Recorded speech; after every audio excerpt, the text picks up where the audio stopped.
తిరువూరు ప్రభుత్వ ఆసుపత్రిలో పట్టణంలోని మెడికల్ షాపుల యజమానులు ఏర్పాటు చేసిన జీఎస్టీ అవగాహన సదస్సులో ముఖ్య అతిథిగా పాల్గొన్న ఎమ్మెల్యే కొలికిపూడి. ఈ కార్యక్రమంలో మెడికల్ షాపుల యజమానులు ఏర్పాటు చేసిన స్టాల్ ను ఆర్డీఓ మాధురితో కలిసి సందర్శించిన ఎమ్మెల్యే కొలికిపూడి. ఈ సందర్భంగా ఆయన మాట్లాడుతూ, సవరించిన జీఎస్టీ స్లాబుల వల్ల ప్రజలకు సుమారు 8,000 కోట్ల ఆదాయం ఆదా అవుతుందని ఆయన అన్నారు. రాష్ట్ర ప్రభుత్వం దసరా నుండి దీపావళి వరకు 60,000 కార్యక్రమాలు జీఎస్టీ వల్ల ప్రజలకు ఎలా ఉపయోగపడుతున్నాయో తెలపడానికి ప్రభుత్వం నిర్వహిస్తోందని ఆయన అన్నారు. ఈ కార్యక్రమంలో municipal chairman Nirmala, municipal commissioner Manoja, ప్రభుత్వ ఆసుపత్రి డైరెక్టర్ ఆకుల దుర్గాప్రసాద్, ఆసుపత్రి సూపరింటెండెంట్ డ్యూటీ డాక్టర్లు, పట్టణ ముఖ్య నాయకులు, జనసేన నాయకులు పాల్గొన్నారు. కాబట్టి ప్రజల్లో వినియోగం పెంచాలి, ప్రజల మీద భారం తగ్గించాలి. ఈ రెండు కూడా దేశ ఆర్థిక వ్యవస్థని ముందుకు తీసుకెళ్తాయి.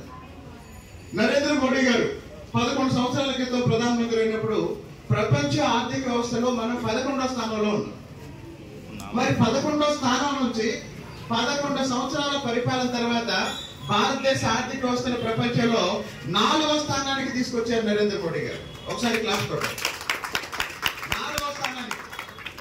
మళ్ళీ వికసిత భారత్ విజన్ 2047 ప్రకారం ఇంకొక 22 సంవత్సరాలకి అంటే 2047 నాటికి భారతదేశం ప్రపంచ ఆర్థిక వ్యవస్థలో మొదటి స్థానానికి వెళ్ళింది.